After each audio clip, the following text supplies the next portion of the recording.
दोस्तों और बच्चों, वेलकम टू होम ट्यूटोरियल्स। आपके बोर्ड एग्जाम्स आने वाले हैं और दुविधा ये है कि इतना बड़ा सिलेबस है, उसमें क्या पढ़ा जाए और क्या ना पढ़ा जाए। बहुत सारे बच्चों ने तो सोच रखा था ऑनलाइन एग्जाम होगा या एग्जाम होगा ही नहीं। उनके लिए क्षण से जो टूटे कोई सपना जैसा हो गया। अब उनके लिए सब जब सुना सुना जैसा हो गया होगा। सो फिकर नॉट, वी आर हियर। आज के वीडियो में हम डिस्कस करेंगे कि कैसे आप एसपी में कम समय में लिमिटेड पढ़कर ज्यादा मार्क्स ला सकते हैं। इसलिए आपको वीडियो अंत तक देखना है। अगर आपने हमारे चैनल को सब्सक्राइब नहीं किया है तो सब्सक्राइब कर लीजिए। वीडियो देखकर सिर्फ अपने पास तक सीमित ना रखिए, अपने दोस्तों को भी भेजें और उनसे भी चैनल सब्सक्राइब करवाइए, क्योंकि आपके काम के बहुत सारे वीडियो हमारे चैनल पे अपलोड होने वाले हैं। आज के वीडियो में हम देखेंगे एसपी का पेपर पैटर्न क्या है, मीन्स इसका क्वेश्चन पेपर पैटर्न क्या है, इनके चैप्टर वाइज मार्क्स डिस्ट्रीब्यूशंस क्या है और कुछ इंपॉर्टेंट क्वेश्चंस जो हमें करना है ड्यूरिंग द एग्जाम्स, जिससे हम ज्यादा मार्क्स स्कोर कर सकें। मैंने पहले ही बोला हमारे पास इतना टाइम मिला नहीं, या हमने लापरवाही कर ली। हमने ये सोच रखा था कि यार ऑनलाइन एग्जाम होगा या एग्जाम होगा ही नहीं लास्ट ईयर के जैसा, लाइक 2021, तो चलो अच्छा ही है। बट ऐसा कुछ नहीं हुआ, एग्जाम्स तो कंडक्ट हो ही गए हैं। सो हम एसपी के क्वेश्चन पेपर पैटर्न के साथ जाएंगे, उसके बाद हम जाएंगे उसके चैप्टर वाइज मार्क डिस्ट्रीब्यूशन क्या है और कुछ इंपॉर्टेंट क्वेश्चंस जो हमें करके जाना है एग्जाम्स के टाइम पे। तो चलिए हम स्टार्ट करते हैं। पहले हम स्टार्ट करते हैं क्वेश्चन पेपर पैटर्न। पहले अगर आप देखें तो ऑब्जेक्टिव क्वेश्चंस हैं जो कि है 20 मार्क्स, और ये बहुत इंपॉर्टेंट है। अगर आपने 20 मार्क्स कवर कर लिया तो समझ लीजिए कि आपने मैक्सिमम, मतलब बोलते हैं ना कि पासिंग मार्क्स से ऊपर आपने मार्क्स लाना ही है। अब 20 मार्क्स है तो पहले पेपर पैटर्न ऐसा था कि आपको 4 ऑब्जेक्टिव्स आते थे, आपको 4 अटेम्प्ट करने रहते थे। बट अभी आपके पास 4 ऑब्जेक्टिव्स ही आएंगे, बट आपके ऑप्शंस बहुत ज्यादा है। अगर आप देखिए तो A B C D E F G H I J तक है। अब इसमें से आएंगे कोई 4, तो सर इतना पढ़ना है क्या?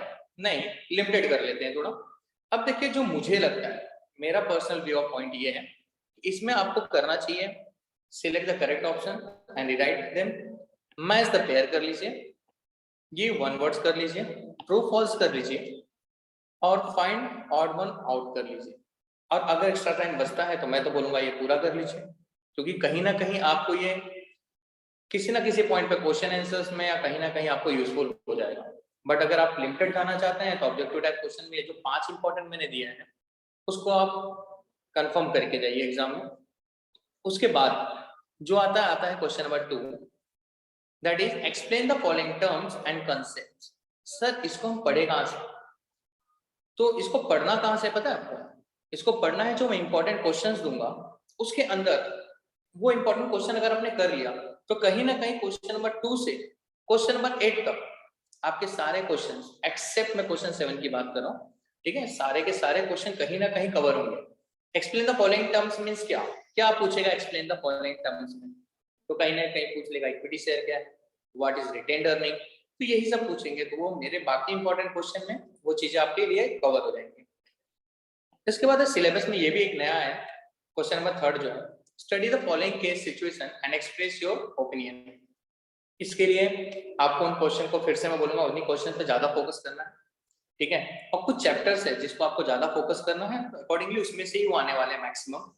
तो ये भी आपका वहां से अटेम्प्ट हो जाएगा। और अच्छी चीज ये है कि एक्सप्लेन द फॉलोइंग टर्म्स में अगर आप देखें तो आपको करना है एनी 4 आउट ऑफ 6, और यहाँ पे करना है एनी 2 आउट ऑफ 3, मीन्स आपके पास ऑप्शंस 3 होंगे, आपको करना है 2, मीन्स ईच क्वेश्चन कैरी, इन क्वेश्चन नंबर 3 की मैं बात कर रहा हूँ, ईच क्वेश्चन कैरी 3 मार्क्स।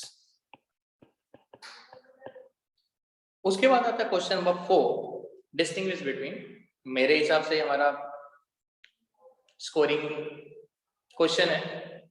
अगर आप यहाँ पे फोकस करें तो आपको करना है एनी 3 आउट ऑफ 4, और जहां तक मैंने देखा है अप्रॉक्स यहाँ पे टोटल जो आपके पूरे बुक की मैं बात करूँ तो टोटल 15, अप्रॉक्स बुक की मैं बात कर रहा हूँ, अप्रॉक्स 15 डिस्टिंग्विश है, ठीक है। आउट ऑफ 4 आना है और एनी 3 करना है। तो सर क्या मुझे पूरा का पूरा डिस्टिंग्विश करना है? पूरा नहीं करना है, तो उसके लिए भी मेरे पास रास्ते हैं, मैं आपको इसमें भी इंपॉर्टेंट दे दूंगा कि आपको क्या करना है डिस्टिंग्विश में। बट ये याद रखिए कि आपको डिस्टिंग्विश फोकस करना है, क्योंकि कहीं ना कहीं आपको 12 मार्क्स फ्री में मिल जाएंगे अगर आपने कर लिया, ठीक है। उसके बाद नेक्स्ट क्वेश्चन आता है आंसर इन ब्रीफ, जो मेरे क्वेश्चंस में कवर ही होंगे। एनी 2 करना है आउट ऑफ 3। नेक्स्ट क्वेश्चन आता है justify the following statement. Justify the following statement, यहाँ पे अच्छी चीज ये है कि एनी 2 करना है, उसमें 4 रहेंगे आपके पास, एनी 2 आउट ऑफ 4 करना है आपको। और जस्टिफाई करना मतलब वही हो गया कि क्वेश्चन आंसर्स आपको करने हैं, अकॉर्डिंगली आपको वहां पे लिख देना है। देन क्वेश्चन नंबर 7 आता है, अगेन जिसको मैं बोलूंगा इस पे भी ज्यादा फोकस करिए आप। लेटर राइटिंग, जो इसमें भी है अप्रॉक्स 15, आएंगे 3 और करना है 2। Last question attempt the following, that is long answer है। क्वेश्चन 1 अटेम्प्ट करना आउट ऑफ 2, जो कि कैरी करेंगे 8 मार्क्स। मैं आपको ये भी बताऊंगा कि आपको इसमें सबसे पहले कहां पे फोकस करना है, ठीक है। तो सबसे पहले जो आपको फोकस करना है वो करना है ऑब्जेक्टिव में। ऑब्जेक्टिव आपको ऑल चैप्टर्स के कर लेने हैं। All chapters means without option, एक भी चैप्टर साथ मत छोड़िए। पहले आप वहां पे अटेम्प्ट कर लीजिए, तो आपको ये कहीं ना कहीं 20 मार्क्स आपको मिल गए। उसके बाद आपको जो ट्राई करना है वो करना है डिस्टिंग्विश। डिस्टिंग्विश करना है जिसमें आपको 12 मार्क्स तो आपको मिल जाएंगे। एंड थर्ड आता है लेटर। लेटर में आपको मिल जाएंगे 8 मार्क्स। टोटल जो ये मार्क्स कैरी करेंगे वो करेंगे 40 मार्क्स, जो कहीं ना कहीं आपका 50% पेपर का 50% मार्क्स कवर कर लेता है। तो पहले अगर आप इससे जाएंगे तो ज्यादा बेटर होगा। उसके बाद आपके पास अगर इनफ टाइम है, क्योंकि देखिए मैं नहीं बोलूंगा क्योंकि एग्जाम्स बहुत नजदीक आ चुके हैं और आपके पास इतना इनफ टाइम नहीं है, तो आपको अब लॉजिकली जाना पड़ेगा। ये नहीं कि आप पूरे चैप्टर्स को स्टार्टिंग से एंड तक पढ़ें, पहले लॉजिक से जाइए। पहले हमें छोटा छोटा मार्क्स कवर करना है, तो मैंने छोटे छोटे मार्क्स में आपको दिखा दिया। आउट ऑफ 80 आपके 40 मार्क्स तो यही से हो रहे हैं। उसके बाद जो आपके पास टाइम बचता है, ठीक है सर मेरे पास कुछ टाइम और बचा हुआ है, ठीक है कोई नहीं, आपके पास टाइम बचा है तो ठीक है, आप first to 5 chapter number 1 to 5 ये आप अच्छे से करके जाइए। 1 2 3 4 एंड 5, तो कहीं ना कहीं आप 80 मार्क्स के पेपर में 80 मार्क्स अटेम्प्ट कर लेंगे, या 70 मार्क्स, मिनिमम 70 मार्क्स, मैक्सिमम तो आप 80 to 80 कवर ही कर लेंगे। अगर आप देखेंगे क्वेश्चन पेपर भी देखेंगे तो वहां पे आपको ये चीजें मिल जाएंगी। इसके बाद हम डिस्कस करते हैं distribution of marks chapter wise. अगर देखिए मैंने आपको बोला 1 2 3 4 5 मतलब ये चैप्टर्स देख लीजिए आप, ये चैप्टर्स सॉरी, अगर मैं देखने जाऊं यहाँ पे ये 2 चैप्टर से 41 मार्क्स के क्वेश्चन आंसर या डिस्टिंग्विश आ जाएंगे। बाकी ठीक है इंपॉर्टेंट है, बट ये 5 जो क्वेश्चंस हैं, 5 जो चैप्टर्स हैं, आप अच्छे से कर लेंगे तो मे बी आपके लिए बेनिफिट होगा। तो यहाँ पे चैप्टर 1 एंड 2 जो है वो है मार्क्स 17 मार्क्स। फिर चैप्टर 3 एंड 4 5 ये हमारे लिए हमारे सिलेबस में आएंगे 24 मार्क्स।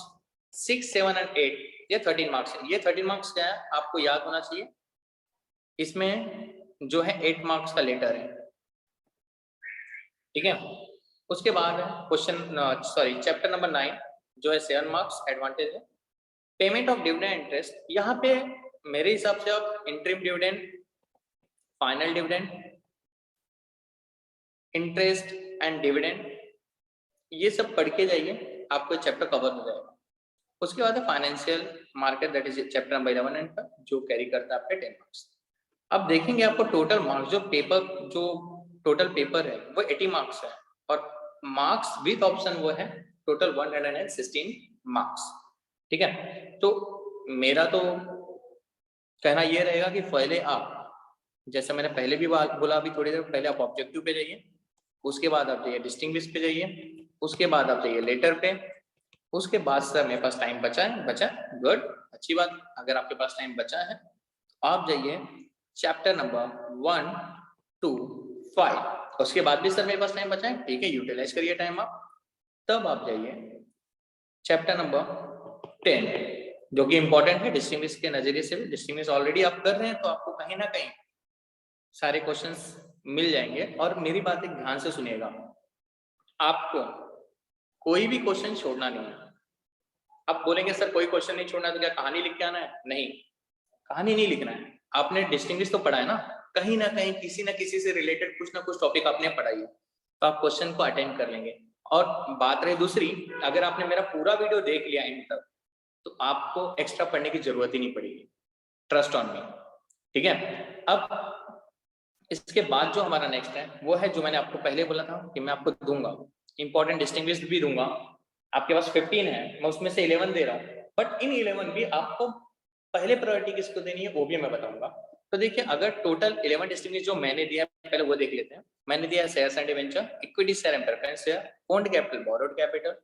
उसके बाद है fix capital and working capital. After that है transfer of share and transmission of share. After that, right shares and bonus share, dividend and interest, primary market and secondary market, final dividend, interim dividend, money market, capital market and dematerialization, rematerialization। बोलेंगे sir 4 ही तो निकाले हैं आपने, बात सही है, तो भी मैं उसमें से इंपॉर्टेंट देता हूँ। अगर आप इसके अंदर से भी इंपॉर्टेंट करना चाहते हैं तो सबसे पहले आपको ये 4 करना पड़ेगा। Equity share debenture, shares and debenture, equity share and preference share, owned capital and borrowed capital and fixed capital and working capital. उसके बाद आप जाइए final dividend, interim dividend, primary and secondary market, interest and dividend. मैं तो बोलूंगा अगर आप total 11 कर लेते हो तो वेल एंड गुड है, क्योंकि यहाँ पे ये जो टोटल अगर आप 11 करो तो आपको 12 मार्क्स भी दे रहे हैं।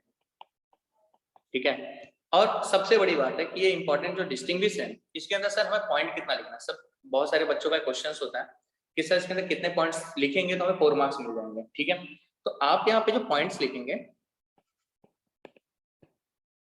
5 to 6 points, maximum 5 to 6 points आप लिखिए।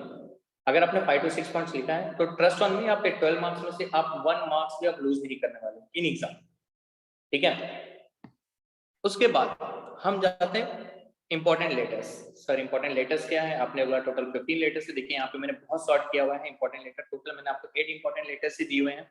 ठीक है, तो वो 8 इंपॉर्टेंट लेटर्स कौन कौन से? Issue of share certificate, issue of bonus share, allotment of debenture holder, payment of interest through interest warrant, payment of interest electronic mode, redemption of debenture, conversion of debenture into equity share and renewal of deposits, fixed deposit। अब total 8 letters हैं जिसमें से आपको exam में पूछे जाने वाले 3, और करना कितना आपको?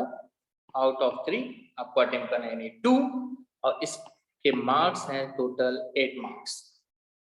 अब इसमें एक चीज याद रखिएगा, मैं एक चीज बताना चाहूंगा, जिसमें लेटर्स तो है सिंपल, बट याद रखिएगा जिसमें ऐसे टेबल्स दिए हुए हैं, जो टेबल्स ऐसे दिए रहते हैं कि नंबर्स ऑफ इक्विटी शेयर्स कितने हैं, उसका डिस्टिंक्शन नंबर क्या है, उसको भूल के भी मत छोड़िएगा, क्योंकि जो एग्जामिनर होगा ना वो वहां पे ज्यादा फोकस करेगा। आपने वो अगर लिखा हुआ है तो कहीं ना कहीं वो मार्क्स वहां पे डिडक्ट नहीं करेगा, तो आपके ये 8 मार्क्स भी इजिली कवर हो जाएंगे। ठीक है। और हाँ, आपको इसके पीडीएफ भी चाहिए रहेंगे जो हमारे वेबसाइट पे आपको अवेलेबल हो जाएंगे। ठीक है, तो आप पीडीएफ को भी वेबसाइट पे हमारे देख सकते हैं। उसके बाद आते हैं जो मैंने बोला था कि मैं दूंगा, यस, आगे उस टॉपिक पे हम जिसका आपको इंतजार था, इंपॉर्टेंट क्वेश्चंस जो हमें एग्जाम्स के टाइम पे बहुत अच्छे से करके जाना है। ठीक है, तो देख लीजिए आपको इंपॉर्टेंट क्वेश्चंस क्या है। State any 4 factors affecting fixed capital requirement, ये पहला क्वेश्चन है ये, जो आपको अच्छे से देख के जाना है। चैप्टर नंबर 1 का होगा मे बी ये। इसका नेक्स्ट क्वेश्चन है स्टेट फीचर्स ऑफ बॉन्ड्स। उसके बाद है contents of share certificate, importance of corporate finance, factor determining the working capital, what is share and its features. ये अगर आप 3 क्वेश्चन देखें, what is preference share and its feature, what is equity share and its feature, ये 3 में से एक तो confirmed है, आप 110% में बोल देता हूं, चलिए एग्जाम्स में आने वाला ही। ठीक है। उसके बाद है defined debenture and its feature, इसको भी मैं इसमें इंक्लूड कर सकता हूं मे बी, क्योंकि आ सकता है, कोई भरोसा नहीं है एग्जाम में। उसके बाद है types of preference and types of debenture. ये दोनों क्वेश्चन जो अगर आप देख रहे हैं ये कहीं ना कहीं एक दूसरे से मिलते जुलते हैं, सिर्फ 2 पॉइंट्स इनके अलग है, बाकी तो सेम ही है। उसके बाद है explain the statutory provision for allotment of share, what is book building method, rules for allotment of share, what is global depository shift, employee stock option, and explain 4 terms and conditions regarding acceptance of deposit। अगर आपने notice किया रहेगा तो ये जितने questions है, maximum question आपके जो चैप्टर नंबर 1 to 5 के ही जो मैंने बोला था। ठीक है। अब मेरे बहुत सारे स्टूडेंट मुझसे पूछते हैं सर ठीक है आपने इंपॉर्टेंट भी बता दिया, बट हमें अगर जैसे 4 मार्क्स का क्वेश्चन है उसमें कितने पॉइंट्स लिखने हैं, 8 मार्क्स के क्वेश्चन में कितने पॉइंट्स लिखने हैं सर? डोंट वरी, मैंने पहले बोला था पिक और नॉट, आई एम हियर। अगर आपका 4 मार्क्स का क्वेश्चन है एज यूजुअल आपको यहाँ पे 5 to 6 पॉइंट लिखने हैं। 8 मार्क्स के क्वेश्चन में आप 9 to 10 पॉइंट्स पे जाइए। लेकिन सबसे इंपॉर्टेंट बात जो हम गलती करते हैं, जैसे अगर क्वेश्चन ने पूछ लिया what is features of preferential, ठीक है, उसने ये नहीं पूछा व्हाट इज प्रेफरेंशियल, उसने सीधा पूछा कि फीचर्स ऑफ प्रेफरेंशियल, सिंपल सा क्वेश्चन पूछा। तो बहुत सारे बच्चे ना सीधा प्रेफरेंशियल याद किए रहते हैं, उनको ऐसा लगता है कि यार कितना फास्ट में लिख दूं, ठीक है, नहीं, आपको पहले उस क्वेश्चन का मीनिंग लिखना है। अगर आपको उसका डेफिनेशन आता है, कुछ है डेफिनेशन, अगर उसके डेफिनेशन कुछ आपको पता है तो उसके डेफिनेशन लिख ले, उसके बाद आप जाएंगे उसके फीचर्स में।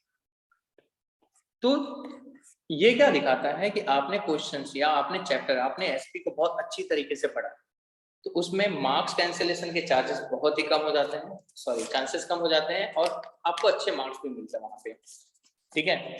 तो मेरे हिसाब से ये सब चीजें आपको कहीं ना कहीं एग्जाम्स में हेल्प करेंगी।